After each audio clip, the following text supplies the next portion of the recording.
Alrighty, so here we have Destroy All Humans 2 being played on the Xbox Series X. Via code courtesy of Evolve PR and THQ Nordic, the publisher for the game. So I covered the first game, and I really enjoyed that game.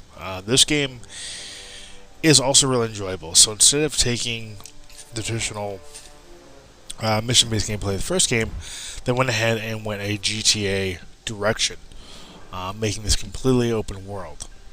So here's the map. You have missions, you have side quests, things you can do. And overall, graphically, the game looks really impressive. The world's detailed. There's just lots of stuff in the world. You even have co-op story mode, so you can do local split screen, which is really neat. Now, keep in mind that aspect of the game does make it so that things are a little bit crammed, even on a almost 60-inch television. It still feels a little too small because there's a lot on the screen. Almost like it's taking up too much screen real estate. So that's one reason why you may not want to play split screen multiplayer. But overall, the game is a very great and enjoyable single player experience. So just like in the first game, you can fly around everywhere. You can use your ship if you want to. You destroy buildings. So what's cool about destroying buildings is the fact that once you destroy them, they're gone. They don't just automatically come back. So I think that's kind of a nice touch. I think they will have to like you if you die or something, but from what I've noticed, if you destroy a building and you get out of your ship, that building stays destroyed, which is really nice. I like that feature.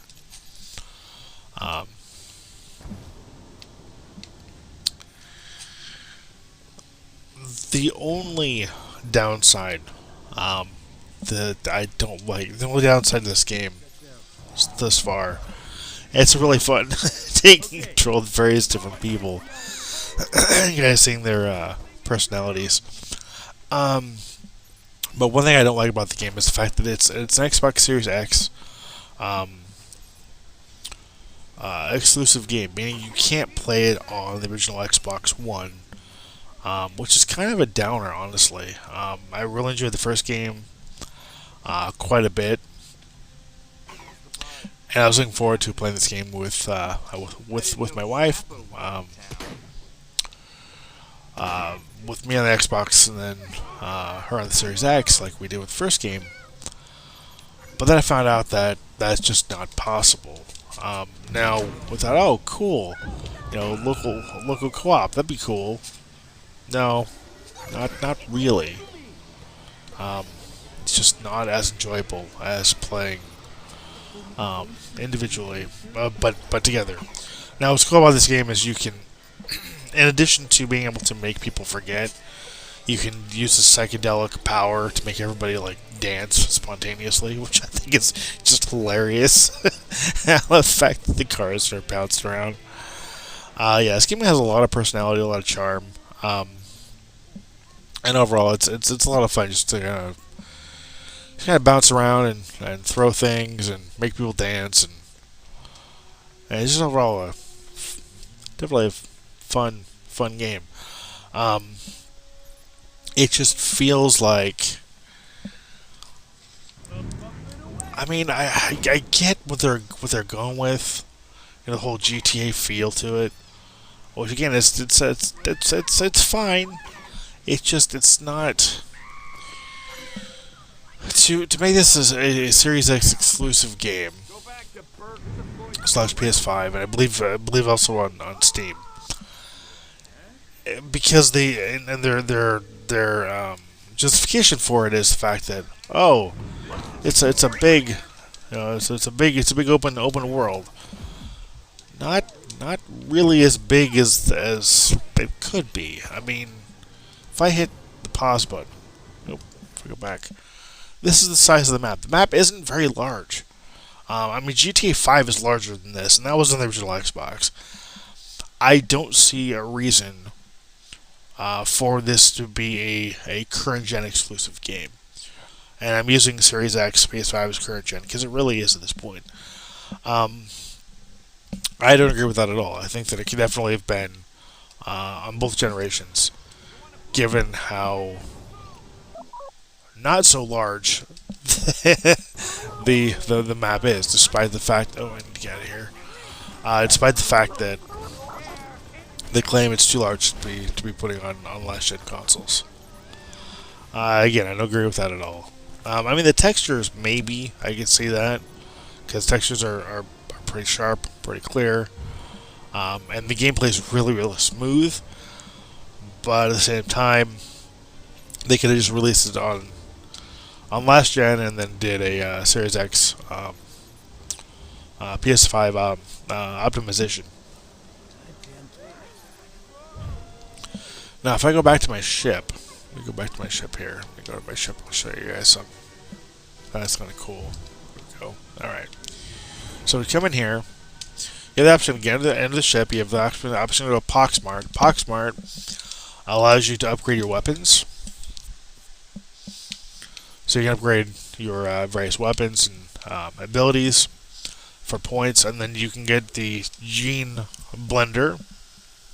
This will upgrade your powers, like your telekinesis, things like that. And then you've got the saucer skins, which that's kind of cool. So you can adjust the skin of the saucer. And then I can come into the Holopox deck. And this allows me to replay missions and do challenges and things like that, which is kind of cool. Then you can enter the ship here. And you can just destroy buildings. I mean, yeah, it's really cool. Let's try this building. Let's try this building over here as well. Can I now? There we go.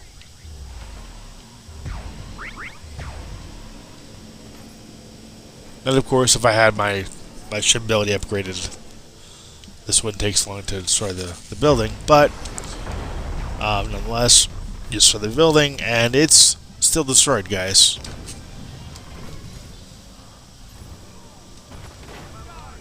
I mean, there it is in all its destroyed glory. I really like that. I think that's kind of neat. And again, this plays into the fact that that may be a reason as to why it's current gen only. I don't really know the reasoning behind it making it current gen only, outside of the fact that they claim that it's a more robust world. And I can see that in the way that the game plays, the way the world feels, but just not in the size of the map. The map size just isn't there to justify it being current gen only. But nonetheless, this game's awesome. It's fun. I would prefer the mission-based route rather than the GTA route. Honestly speaking, just because it doesn't feel like a fleshed out enough game. But for what you get here, it's a great experience. I've been enjoying the game thus far.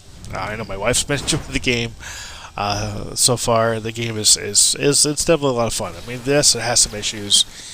Yes, I wish things were different. But overall, a wonderful experience, and what I would definitely recommend. I want to thank THQ Nordic and Valve PR for the very opportunity. This game's a lot of fun. Definitely a huge improvement over its original counterpart.